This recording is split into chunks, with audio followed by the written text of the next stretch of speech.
E aí pessoal, tudo bem? Eu sou Renato Sapiro, advogado de formação, esportista nas horas vagas e pai da Olivia, que é minha grande paixão. Sou sócio fundador da Sapiro Associados, uma consultoria focada em recrutamento jurídico e compliance, e sócio e cofundador da Reinvent Legal, uma escola de negócios voltada para o mercado jurídico. Este é o Retalks, um raio-x do mercado jurídico. Sejam muito bem-vindos. Este é um podcast leve e informal, onde falaremos com os principais personagens desse meio sobre carreira, tendências e curiosidades. E este é um podcast quinzenal, então já sabe, temos um encontro marcado segunda sim, segunda não.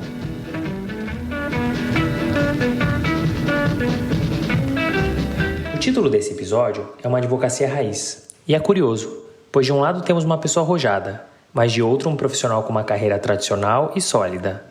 Qual será o resultado da soma desses fatores considerados antagônicos? Só ouvindo para saber. Mas vamos do começo. Rafael se formou em Direito pela PUC de São Paulo e fez uma pós-graduação pela mesma instituição. Tem ainda um MBA executivo pelo INSPER. Trabalhou por quase 20 anos no Falete Advogados, onde foi sócio, e há 3 meses está no AB Giovannini Advogados. Mas melhor que ouvir de mim, vamos ouvir dele. E aí, você já se inscreveu no Happy Hour da Reinvent Legal? No dia 31, quarta-feira, às 7 horas, a gente vai receber 6 das maiores executivas jurídicas do Brasil para debater um tema de extrema importância, o mercado jurídico pela perspectiva da mulher. As inscrições são gratuitas e estão em nossa plataforma, a Academy.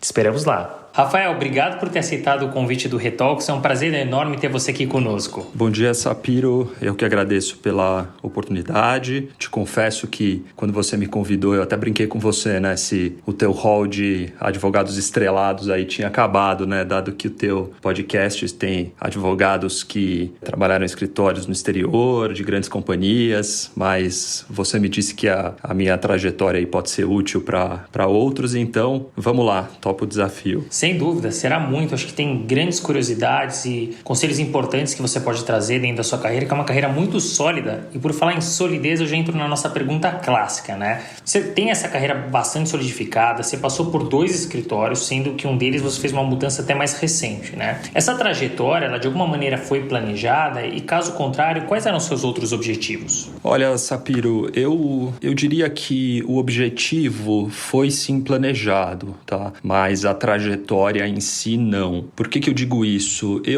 Desde que eu entrei na faculdade, eu não venho de uma família de advogados. Aliás, eu acho que eu não conhecia nenhum advogado antes de entrar na faculdade. Mas logo eu percebi que eu queria atuar como um profissional liberal, né? Então, a carreira pública não me atraiu, a carreira em empresas também não me atraiu naquele momento. E eu sempre quis trabalhar como profissional liberal, me unindo a pessoas, a sócios que tivessem uma vocação parecida, né? Então, desde o início, eu procurei, evidentemente, aprender, mas eu queria me associar a escritórios nos quais eu pudesse crescer e participar desse crescimento e ter uma voz ativa, enfim, e não ser uma simples peça da engrenagem. E eu diria que esse objetivo foi, sim, planejado. Agora, a trajetória, ela é totalmente incerta e aleatória, né? A gente vai caminhando aí conforme os casos, os clientes, os assuntos, os relacionamentos vão nos levando, né? E foi de uma maneira totalmente não planejada, né?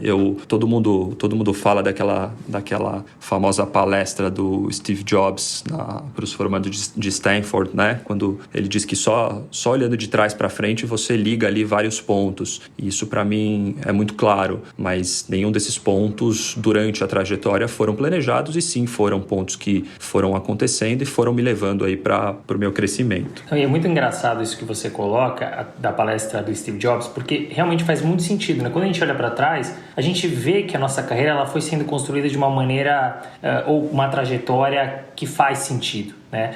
Mas se a gente pegar e olhar para frente, é difícil a gente enxergar dessa maneira. Muito legal esse ponto que você trouxe. Antes de entrar na sua carreira, como a gente comentou aqui, você atuou só por 2 escritórios, um de pequeno porte, por quase 20 anos, que é o Falete Advogados, e onde você começou como estagiário e chegou à sociedade. E o segundo deles, que é um escritório de médio porte, com atuação mais abrangente, que é o AB Giovannini Advogados, onde você já ingressou como sócio, né? Apesar dessa mudança de escritório ter ocorrido apenas alguns meses, já é possível, Rafael, notar uma diferença entre as estruturas e o formato de trabalho? E mais, o que muda no perfil e na formação dos advogados em cada uma dessas estruturas? Bom, em primeiro lugar, Sapiro, eu trabalhei de fato em 2 escritórios como advogado, como estagiário eu trabalhei em alguns outros, né? Mas como advogado foram 2. Eu queria fazer uma pequena correção. O meu escritório anterior, que é o Falete, quando eu entrei ele era pequeno, tá? Ele tinha, se eu não me engano, 5 advogados. Mais recentemente, não é mais um escritório pequeno, tá? Eu diria que está próximo de um médio. Então, feita essa pequena retificação, eu estou há 2 meses aqui, né, no AB Giovannini. Como disse meu sócio aí na semana passada, estou no período de lua de mel, né? Estou adorando, tô vendo só pontos positivos.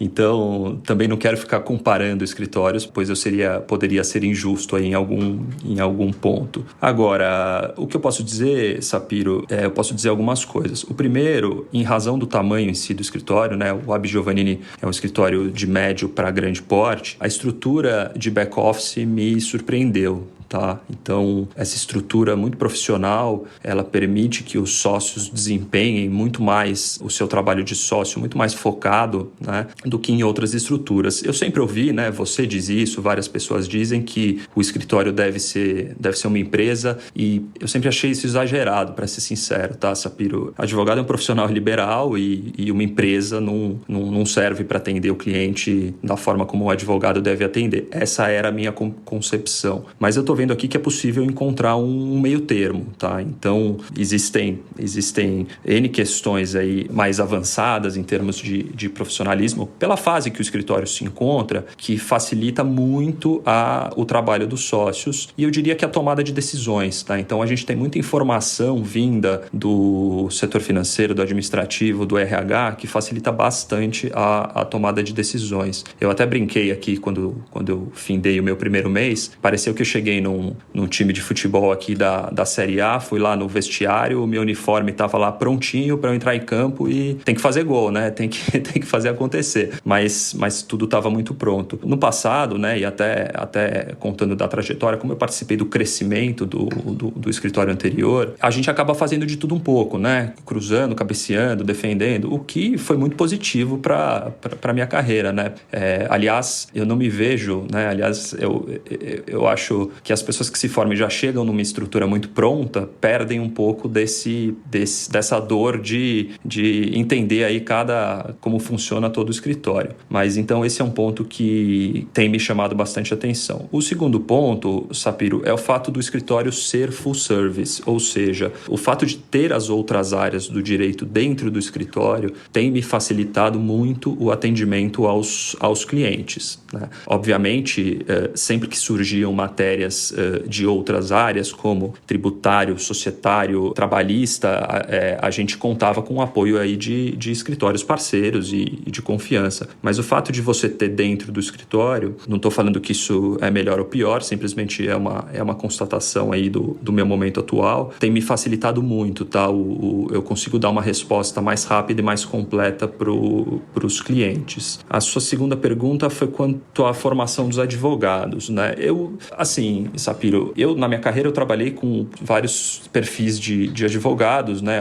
Muitos deles excelentes advogados, que eu fico muito feliz de ter participado aí da formação deles, né? Muitos são amigos até hoje, muitos estão em grandes empresas, outros escritórios, ou mesmo permanecem lá no Falete, e a gente sempre prezou muito pela formação das pessoas, né? Aliás, essa é algo que eu tinha e me atraiu aqui no AB Giovannini também, né? O relacionamento pessoal é muito valorizado. Todo mundo no escritório gosta bastante do ambiente do trabalho. Aqui mesmo devem ter 4 ou 5 advogados que saíram para tentar outras iniciativas e depois retornaram, o que mostra que a formação dos profissionais aqui é bem valorizada. Então, eu te diria assim, que o quadro técnico é muito bom, né? E o escritório investe muito em formação. Talvez a resposta à sua pergunta seja que existe uma maior uniformidade nesse quadro em relação ao que eu via, né? E também acho que o escritório numa fase mais avançada, ele facilita a retenção e o crescimento de bons valores, porque no escritório um pouco menor, às vezes é difícil você explicar, você segurar a ansiedade dos advogados e mostrar para eles que as coisas vão acontecer, né? Então, eu acho que essa é a minha constatação também em relação ao time. Eu gostei dos pontos que você trouxe. Você já trouxe até uma conexão para a minha próxima pergunta, que é em relação à retenção. A gente chega lá, mas eu gostei muito do ponto que você trouxe das dores de ter vivenciado o crescimento dentro de um escritório de menor porte, de ter, como você bem colocou, partido, escanteio, cabeceado, comemorado, defendido, feito de tudo, porque realmente cria uma casca e facilita na trajetória futura, né? Aquele começo é mais difícil, claro, dói um pouco mais, mas cria essa casca e ajuda bastante, né? Mas trazendo essa conexão, você iniciou a carreira nesse escritório, né? Pelo menos dentro da advocacia, o escritório que era pequeno e que cresceu, né? Mas você teve sim a paciência necessária para chegar à sociedade, né? Que muitos não têm, como você me colocou. Então nos conte um pouquinho do caminho que você trilhou lá dentro e os grandes processos que você participou. E mais e principalmente, Rafael, o que você fez para se manter motivado por tanto tempo? Quase 2 décadas. Bom, aqui tem uma premissa que é fundamental, né? E ela nunca pode ser esquecida. A advocacia é uma carreira de longo prazo, né? Então, o resultado demora, né? Como regra, ele demora a aparecer. Isso não é ruim, porque olhando para frente também te permite trabalhar e ser útil, né? Por muito mais tempo em relação a algumas outras profissões. É difícil entender isso no começo, né, Sapiro? A gente quer que o resultado aconteça, a gente vê aí o pessoal de outros mercados aí crescendo mais rápido. Então, eu sou uma pessoa bem ansiosa também, então eu tive muitas conversas ali dentro da sociedade para entender isso. Mas isso é muito claro, né? Isso tem que ser dito e não tem outra via, não tem outro caminho, né? Então, assim, o que me segurou, eu acho que foi o que me fez, né, manter motivado nesse período. 20 anos é bastante tempo, né? Então, evidentemente, você tem períodos mais estimulados e períodos menos estimulados. Acho que tem 2 coisas que acabam aí motivando. A primeira delas são os resultados, né? Então, ao longo do tempo, os resultados vão aparecendo. E eu diria que não são somente os resultados financeiros, né? São os resultados de crescimento pessoal, de confiança, né? De relacionamentos, de atração de clientes, de vitórias em processos, né? Então, esses resultados, eles vão motivando. E eu diria que a minha maior motivação, acho que sempre foi isso, né? Foi sempre vencer aí os desafios. Eu tive uma vantagem que eu considero, mas aí talvez seja muito ligado ao perfil, né? Que eu trabalhei com assuntos muito distintos, né? Então, eu nunca fiquei fazendo a mesma coisa. Eu sempre abracei o que surgia, buscava me entender, me inteirar e aí partia ali para aqueles desafios. E aí não importa, estou falando de um caso complexo, simples, não interessa. Às vezes a gente escolhe alguns casos aí mais interessantes, acaba vestindo lá a camisa do cliente e se motivando por isso, né? Olhando para trás e até para o presente, é isso que tira o sono do lado bom, né? É isso que te faz pensar à noite, fala, pô, como é que eu vou reverter aquela decisão? Como é que eu vou solucionar aquilo? Né? Aí você acorda pensando nisso e a solução vem, né? Isso não só em processos, como na parte pré-processual, tá, Sapiro? A gente trabalha muito na parte de pré-litigiosa, né? De negociação. Então, acho que isso motiva bastante. Eu acho que, agora, vamos lá, se não viessem resultados, talvez eu tivesse tomado alguma outra decisão no meio do caminho, né? Então, as coisas de fato foram acontecendo, o escritório foi crescendo, clientes foram vindo e isso foi trazendo aí confirmações do que eu acreditava. Certamente, se não fosse isso, né, eu acho que eu teria perdido aí a motivação. E você me perguntou em segundo lugar dos grandes processos que eu participei, né?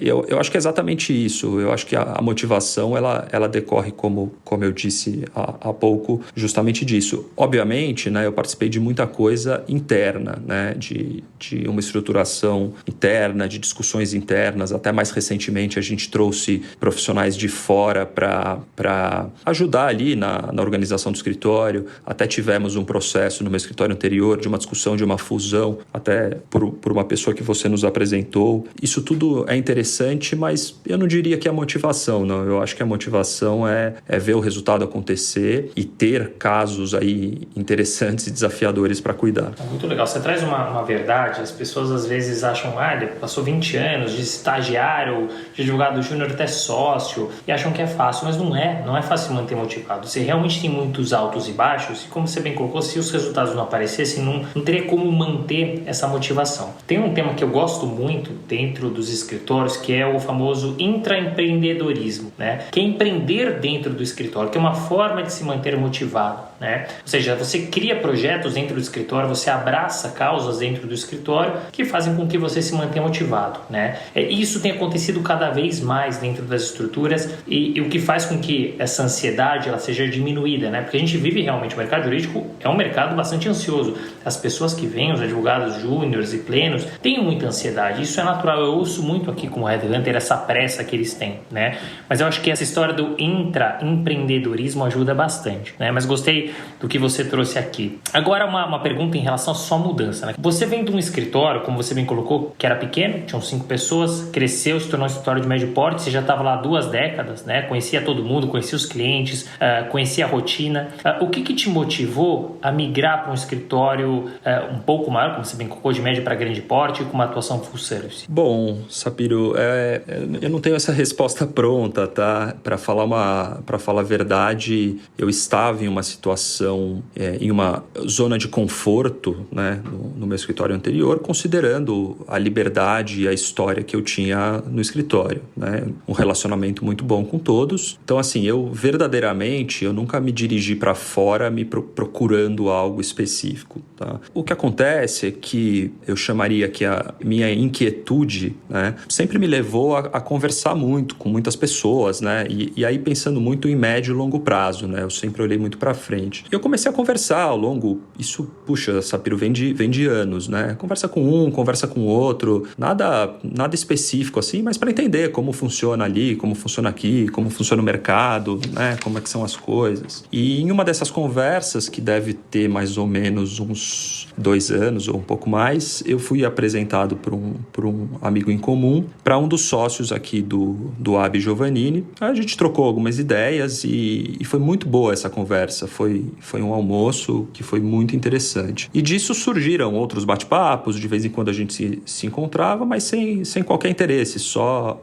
trocando figurinha, né? Inclusive, é até interessante, a gente se ajudou, né? Porque o AB Giovannini aqui teve um trabalho de uma consultora de RH que eu levei lá pro meu antigo escritório para fazer um trabalho interno que foi super, super bacana, todo mundo gostou. Então era nessa fase que eu me encontrava, né? Desde essa conversa que eu tive, o AB Giovannini cresceu bastante, né? Eles têm um planejamento aí já de alguns anos, né, de se tornar um escritório ainda mais relevante. Eu passei a ouvir bem mais do escritório, né? Era um escritório que eu não conhecia tanto, mas eu passei a ouvir bem mais. E até que um dia, no ano passado, eles me chamaram e perguntaram se eu tinha interesse em ter um outro tipo de conversa, né, em me tornar sócio do escritório. O escritório, ele tem a área civil, né, a área civil aqui no escritório. O Ricardo Rocha Neto, que é um dos sócios fundadores do escritório, ele vem aí à frente dessa área civil há muito tempo e a área cresceu muito.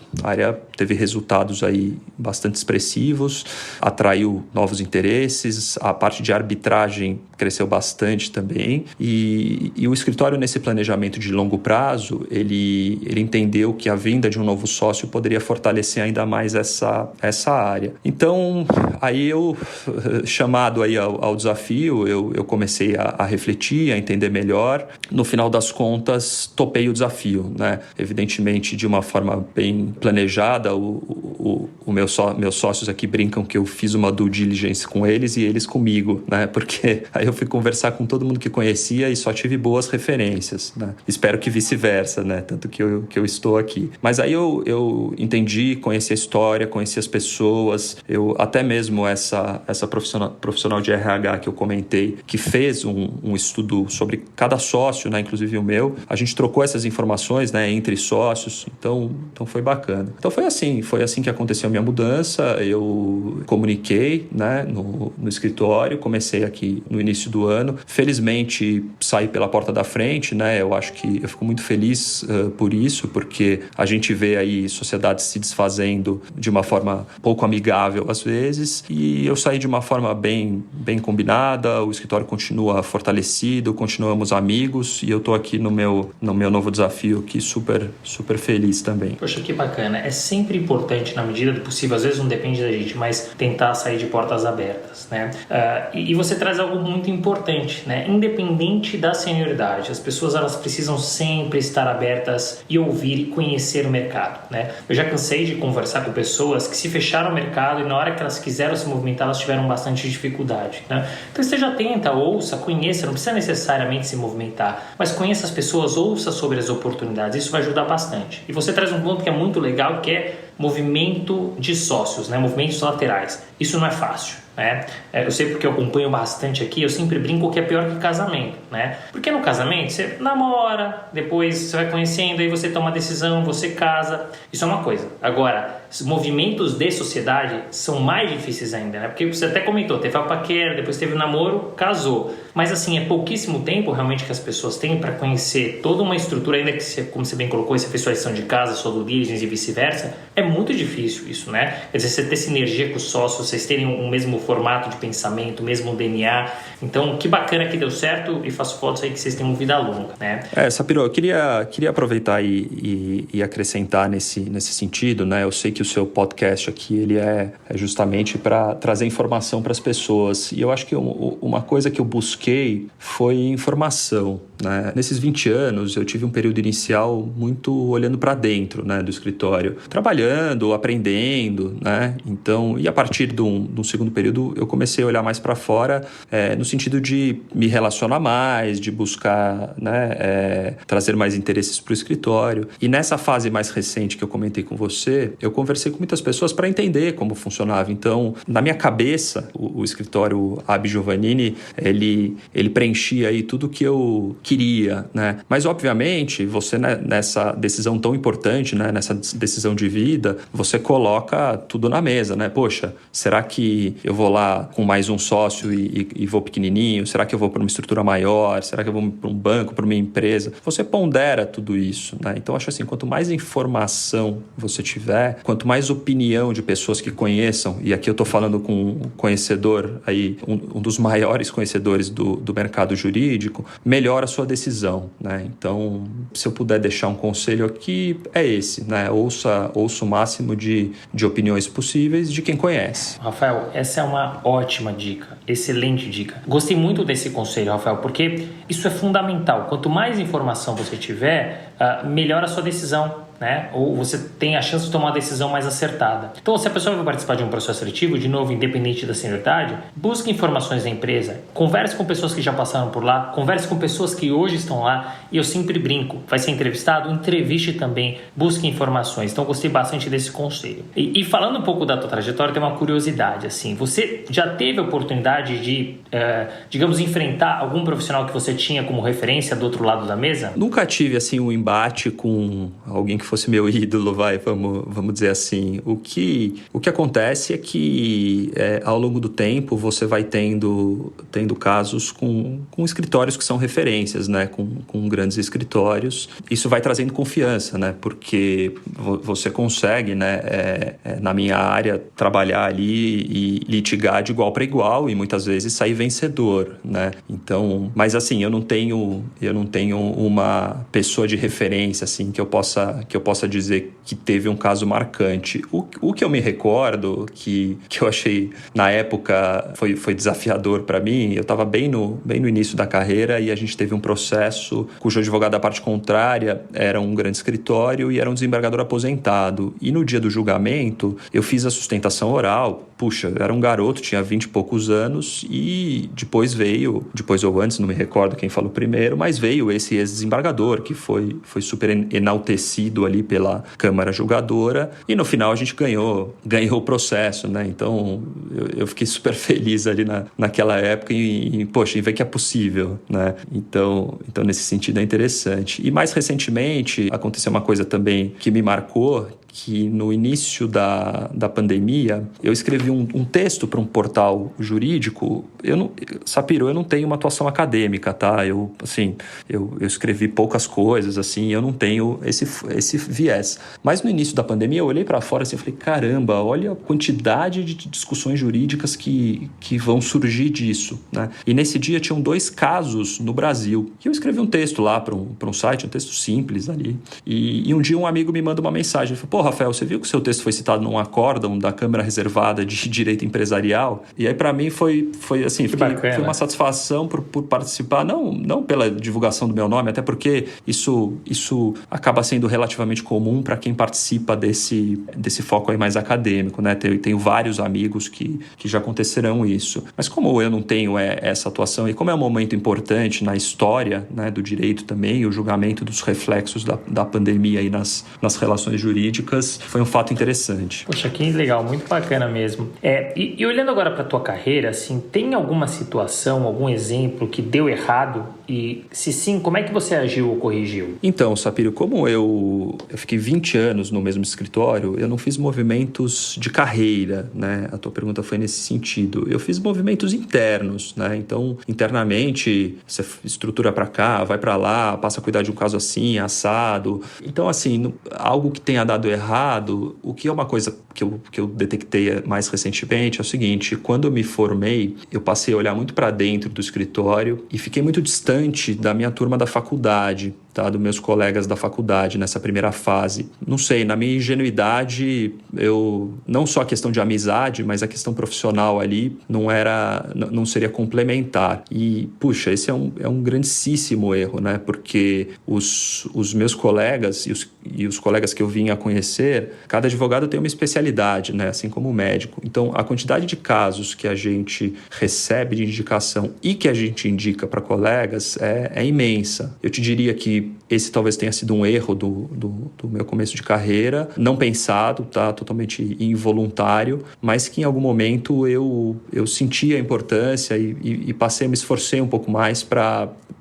tentar me relacionar mais com outros colegas mesmo, né? E fazê-lo, Sapiro, de uma forma super autêntica, né? Sem qualquer tipo de interesse, porque a troca ela é muito valiosa. Sem dúvida. E tem mais um conselho importante que é networking, relacionamento, né? Que sim, pode ter consequências positivas, mas independentemente disso, é importante se relacionar, é importante aparecer. E tá aqui mais um conselho importante: trazer informação para o mercado e gerar conteúdo, né? Obrigado por ter dividido conosco, Rafael. Você fala um pouquinho, né, da pandemia, né, do artigo que você escreveu. E, infelizmente, agora em março a gente está completando 1 ano de pandemia, né, em decorrência do Covid-19. Então a gente foi forçado realmente a se reinventar assim, em tempo recorde, né? E talvez essa seja uma das raras coisas boas que aconteceram, né? Feita essa introdução, você nota alguma mudança na rotina e dinâmica do escritório, seja no formato de trabalho ou no atendimento ao cliente? E que medidas que vocês tomaram no escritório para viabilizar a continuidade dos trabalhos e a manutenção da equipe? Bom, Sapiro, abstraindo aqui tudo que vem de ruim, né, com a pandemia, efetivamente existem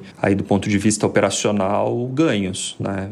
Isso é inegável. Então, o que eu disser aqui a respeito, talvez eu seja repetitivo e talvez um pouco óbvio, né, em relação ao que tem sido dito, mas para dar alguns exemplos, né, acho que antes da pandemia eu devo ter feito 1 dúzia de reuniões virtuais no máximo, né? E a reunião virtual usada com moderação, né, ela realmente é um ganho aí de eficiência, né? Esse é um exemplo. O próprio judiciário, ele se viu obrigado aí a atuar à distância e assim, foi uma revolução, né? Então, antigamente, até o ano passado, existiam processos físicos que o judiciário não te permitia digitalizá-los, né? E hoje em dia você pode fazer isso, né? Então assim, é um exemplo simples de uma mudança aí operacional. Mas eu não sou daqueles que acredita que isso vai se tornar uma regra, pelo menos no nosso mercado, tá, Sapiro? Eu acho que o modelo híbrido, ele é possível, né? Mas a interação aí entre pessoas, ela é fundamental, na minha opinião, tá? Então, na semana passada, meu sócio estava tendo uma reunião e me chamou porque o assunto que surgiu na reunião tinha a ver ali com a minha especialidade. E dificilmente isso aconteceria numa reunião virtual. Poxa, peraí, deixa eu chamar o Rafael online, né? Então, esse é um pequeno exemplo aí da quantidade de interações pessoais. Enfim, eu não consigo enxergar um escritório 100% virtual, né? Com relação ao funcionamento do escritório, como eu cheguei aqui na metade, né? Isso já tinha sido adotado no passado, o escritório ele funcionou muito bem, né? No período mais crítico, como estamos inclusive na semana em que estamos gravando aqui, na fase vermelha, mas acho que tudo funcionou muito bem. Talvez esse apoio de back-office tenha ajudado bastante. Alguns advogados iniciaram no escritório no período de pandemia, né? O que é um desafio, mas funcionou bem. E acho que assim, o escritório se adaptou bem, tá, Sapiro? E eu concordo com você. Eu acho que o modelo ideal é o modelo híbrido. Realmente existia um preconceito antes de tudo isso que aconteceu, né? E novamente, fazendo um disclaimer, claro que 99% das coisas em decorrência do Covid são terríveis, né? E trazendo aqui apenas as coisas boas, de fato, assim, o judiciário utilizar ferramentas tecnológicas, para mim é uma surpresa enorme e tem funcionado muito bem, né? As reuniões que antes a gente tinha que deslocar e pegar trânsito e perdia muito tempo nesse vai e vem, a gente consegue resolver hoje de forma online. Claro que existe um exagero, você bem colocou, mas muita coisa melhorou nesse sentido. Agora eu concordo com você que esse tete-a-tete, esse face-to-face, ele é muito importante e acaba fazendo diferença. Por isso eu concordo com você, acredito no modelo híbrido. E tem uma... Deixa eu acrescentar duas coisas, Sapiro, desculpa te cortar, mas que me vieram aqui também. Com relação ao trabalho e equipe, né, que foi a sua pergunta também, eu acho que exige-se também uma maior disciplina de todos, inclusive dos sócios e dos coordenadores, né? Porque a rotina acaba sendo mais importante você ter isso de uma forma um pouquinho mais sistematizada, né? Mas eu te diria que o pessoal se adapta super bem. E até interessante que eu participei já aqui no escritório das devolutivas, né? Que são as avaliações ali do ano anterior. Tem uma turma que gosta muito do home office e outra turma que não gosta nada do home office, né? Então vai muito do perfil de cada um também, de como trabalhar. E para mencionar um ganho operacional, existem vários exemplos, né? Mas um deles, eu estava numa negociação ali complexa, que envolvia muitas pessoas, várias vídeo-reuniões foram feitas, até o dia que a gente resolveu e a gente precisava despachar com o juiz. E eu estava na praia, em julho, o advogado da parte contrária estava num condomínio em Itu, no interior, e a gente precisava despachar conjuntamente esse acordo. E o juiz sabe-se lá onde estava, porque ele pode estar em qualquer lugar. Não fosse isso, eu precisaria voltar para São Paulo, o advogado voltar para São Paulo, a gente ir para o fórum, era o Fórum Central, esse era o processo do Fórum Central. O juiz talvez não estivesse, ou se estivesse, não ia estar no melhor momento para nos receber, né? Então, assim,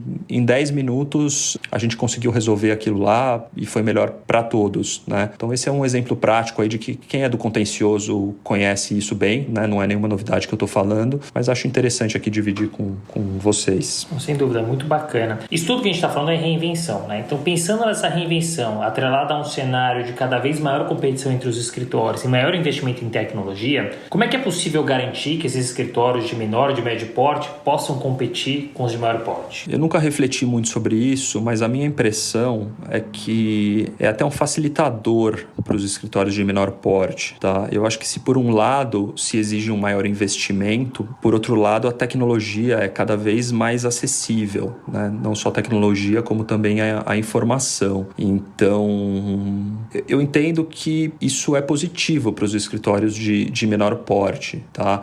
Eu acho que a questão do posicionamento no mercado, de tamanho do escritório, aí são outras questões mais relacionadas ao mercado em si, né? Mas eu acho que em termos de tecnologia, eu acho que está tudo mais acessível. Até para dar um exemplo, né? Eu me recordo, eu comentei isso outro dia com um colega, ele lembrou disso, né? Quando a gente ia às vezes fazer audiência em outros estados distantes, às vezes os advogados locais nos pediam livros, porque não existiam muitas vezes nas livrarias locais, né? Os livros que já tinham em São Paulo, né? Então, eu lembro de ter levado pelo menos 2 vezes livros de São Paulo, que tinham sido lançados em São Paulo ou ainda não tinham chegado ali naqueles estados, a gente levava. Agora, é tudo super acessível, né? Não tem mais essa, eu diria que desigualdade, né? A tecnologia e a informação são mais acessíveis. A jurisprudência, Sapiro, quantas vezes eu fui para o centro de São Paulo, nas bibliotecas todas que existiam, né, no Tribunal de Alçada, no antigo Tribunal de Alçada, Tribunal de Justiça, na própria São Francisco, buscar lá decisões. Hoje em dia você abre aqui Depois vieram aqueles CDs, né? Existiam CDs de jurisprudência. Hoje em dia você abre e acha 5.000 decisões, né? Você quer a decisão daquele juiz, daquele desembargador, você acha. Eu acho que isso diminui a desigualdade, né? E é algo que facilita aí, na minha opinião, a competição, né? Eu acho que facilita a competição. E não só isso, Sapiro, mas aí mais agora, nesse período da pandemia, quantos podcasts, webinars, seminários estão acessíveis com a participação de, renomados juristas? Eu acho que isso é uma revolução, assim, não se fala muito disso, mas tem muito conteúdo, muito material. O próprio podcast Reinvente, né, que é o seu podcast e os outros que você tem com o seu sócio, a gente tem acesso a tantas histórias de tantos profissionais que, com certeza, se eu tivesse tido isso quando eu estava na faculdade, por exemplo, ia ter me ajudado demais, né? Então, eu só vejo benefícios. Eu concordo com você, né? É importante que todos, na medida do possível, tenham, sim, acesso à tecnologia, informação e conteúdo. Isso é benéfico para todos, né? E até em linha com essa pergunta, o meu sócio, Maurício Rochel, ele conversou recentemente com o Paulo Silva, do Mercado Livre, sobre a automação de departamentos jurídicos em um dos nossos programas, que é o Reference. E um dos temas que eles abordaram foi a integração de dados e a automatização de rotinas entre empresas e escritórios de advocacia. Em linha com esse tema, Rafael, em que pé que o teu escritório se encontra hoje? O escritório ele investiu muito em sistemas, tá? Até eu estranhei quando eu cheguei, né? Porque como sócio eu olho também questões financeiras, né? E aí eu tive uma conversa aqui com o CFO do escritório e eu fui questioná-lo. Eu falei, caramba, como são caros esses sistemas, né? E ele me provou lá por A mais B a economia que esses sistemas geravam aí em termos de eficiência. Isso foi antes de eu colocar o pé aqui na prática. E aí assim que eu comecei, eu vi realmente que os sistemas ali facilitam muito o trabalho, né? Então, assim, para dar um exemplo, toda a rotina de publicações, recebimento de intimações, ela é toda automatizada sem perder a segurança, né? Os arquivos, claro, estão num ambiente em nuvem, que atende ali já aos ditames da LGPD, mas assim, com relação à interação desses dados com o cliente, Sapiro, eu penso que esse investimento é muito mais importante internamente do que para essa interação, tá? Eu nunca vi na prática essa interação ser eficiente, tá? Pode ser que ela seja em algum tipo de trabalho talvez mais massificado, mas o que importa, na minha opinião, é o advogado no escritório ter a informação sistematizada para passar para o cliente, né? Então, puxa, quantos casos eu tenho assim, quantos casos eu tenho assado, quantos casos baixaram, quantos casos eu ganhei, qual que foi a economia, né? Mas isso advogado, que tem que falar para o cliente, ele não vai puxar isso do meu sistema e fazer essa análise. Esse é um trabalho nosso como advogado. Quer dizer, agora, tem tudo à mão, né? Quer dizer, o cliente perguntou, Exatamente. Agora, na parte do departamento jurídico da empresa, aí sim eu acho que não tem como fugir, né? Você pensa o Mercado Livre que você citou, do tamanho que é, como é que você vai controlar, né, casos de PROCON e todos os outros casos que existem, né? Então assim, com certeza aí é fundamental. O nosso sistema, ele permite o acesso por clientes, mas, de novo, o cliente ele não quer a informação quantitativa, né? Ele quer a informação qualitativa, né? Então, é exatamente o que você disse, né? Eu preciso da informação para gerar minha opinião em cima dela. A gente tem falado aqui bastante de reinvenção, de inovação, tecnologia, ferramentas, e cada vez mais tem se falado da experiência do cliente, né? Que é o famoso Customer Experience. E cada vez mais, dentro do mercado jurídico, esse tema tem ganhado importância, né? Qual que é a sua visão sobre esse tema e o que vocês têm feito para melhorar a experiência do cliente? Para o cliente ter uma boa experiência, eu tenho que chegar com uma sentença ali favorável para ele, né? Então, ou que ele seja muito bem informado dos riscos ali envolvidos. Mas, brincadeiras à parte, eu penso que não tem muito segredo, senão o foco no atendimento, né? A qualidade e agilidade, eles são requisitos básicos, né? O diferencial, ele vem aí da forma de atendimento ao cliente, né? Então, estabelecer um relacionamento autêntico, responder com agilidade, estar acessível. Então, acho que a maioria dos clientes que procuram um advogado ali não estão efetivamente para ter a melhor experiência, né?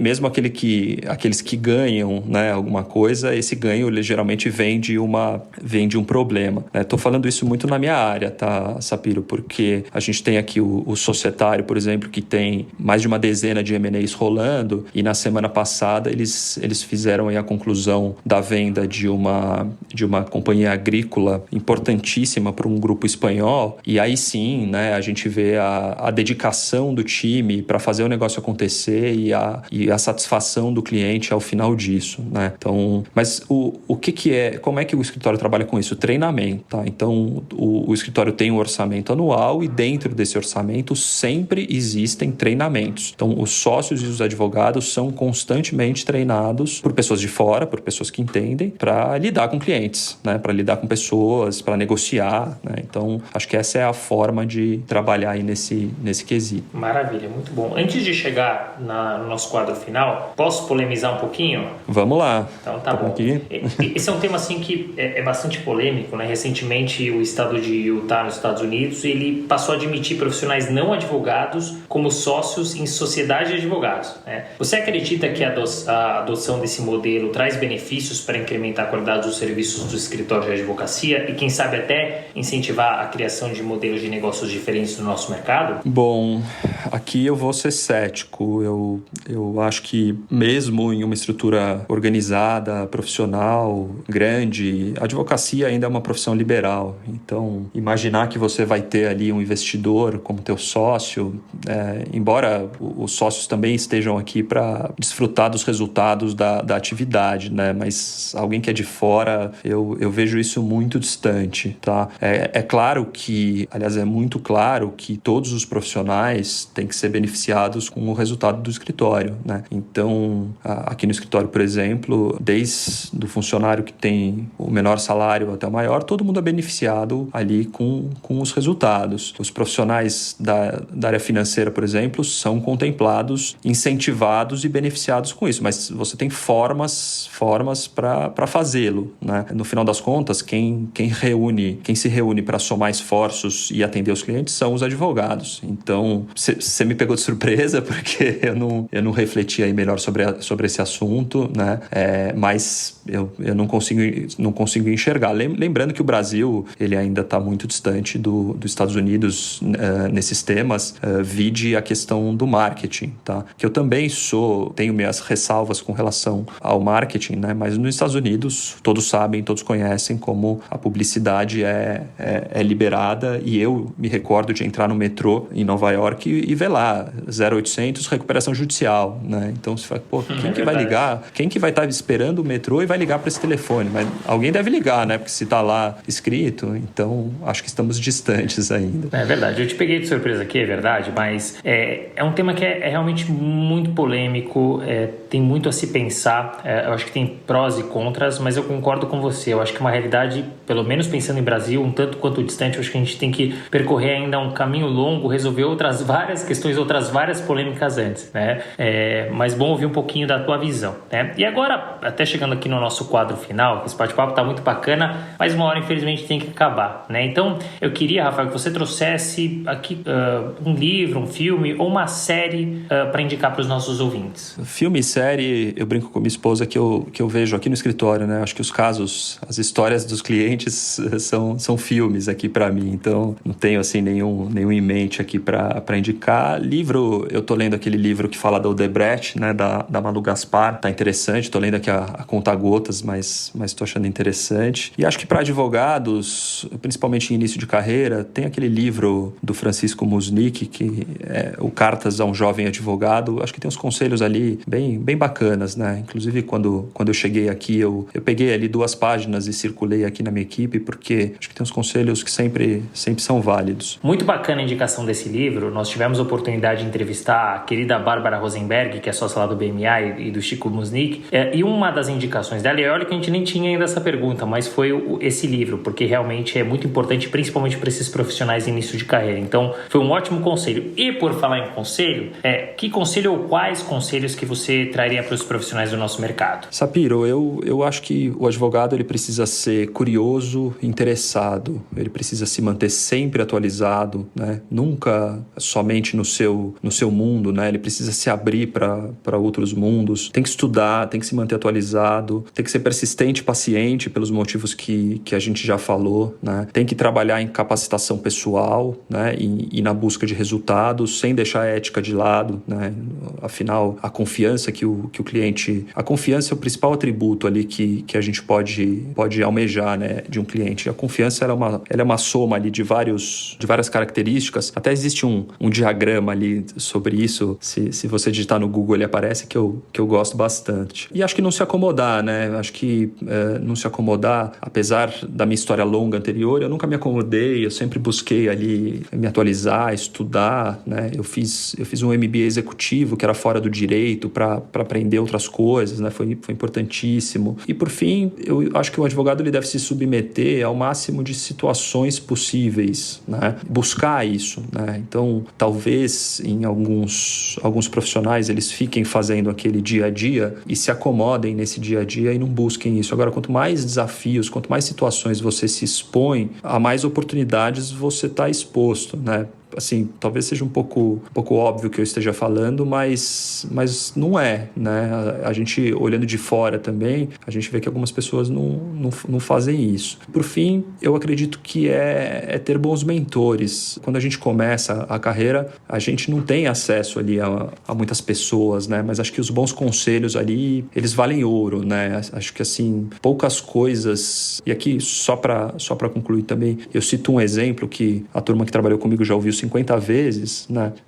Eu trabalhei no escritório como estagiário, que eu fui perguntar pro advogado o que era arresto, né? Aí ele falou, mas você já pesquisou o que é arresto? Eu falei, não. Mas você não abriu o código? Eu falei, não. Eu estava no 3º ano da faculdade, né? Ele falou, então tá. Então você pesquisa e semana que vem você faz um seminário aqui no escritório sobre arresto. Puta, eu perdi o sono, né? Estudei. Ele até esqueceu, né? Que ele tinha me pedido. Obviamente, ele nunca me cobrou fazer esse seminário. Mas... E talvez para ele nem saiba a importância desse conselho que ele me deu, né? Mas então o meu conselho é se aproximar de pessoas capacitadas. Na época da faculdade você tem ali os professores e os assessores, aí você começa a ter o relacionamento em escritórios. Hoje em dia tem todo esse conteúdo, né, que a gente já comentou. Então esse é meu conselho também. Sozinho, chegar a tomar as decisões, somos nós quem tomamos, né? Mas os conselhos ajudam bastante. Poxa, eu já ia encerrar aqui e agradecer, mas você trouxe 2 pontos aqui, fora todos os conselhos importantes, 2 pontos muito importantes. O primeiro deles é MBA. Eu adoro essa ideia do advogado, advogada, sair um pouco da caixa, sair um pouco do ensino jurídico, que eu tenho aqui as minhas críticas, mas sem entrar no mérito, porque vai ver um mundo completamente diferente e dentro do escritório ou dentro de empresa, certamente vai trazer um benefício importante para o cliente interno, para o cliente externo. E a outra que é a figura do mentor. Eu sou um fã da figura do mentor e eu acho que é muito importante, faz uma diferença brutal na carreira dos profissionais, principalmente dos jovens advogados, né? Então, você trouxe aqui 2 pontos que eu gosto muito.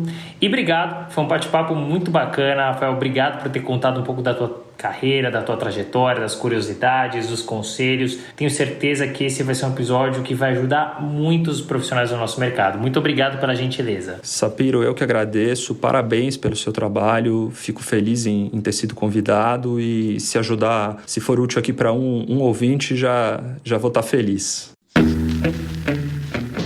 Fim de papo. Se você gostou, recomenda para os seus amigos. Se não, fala comigo que eu quero te ouvir. Até a próxima.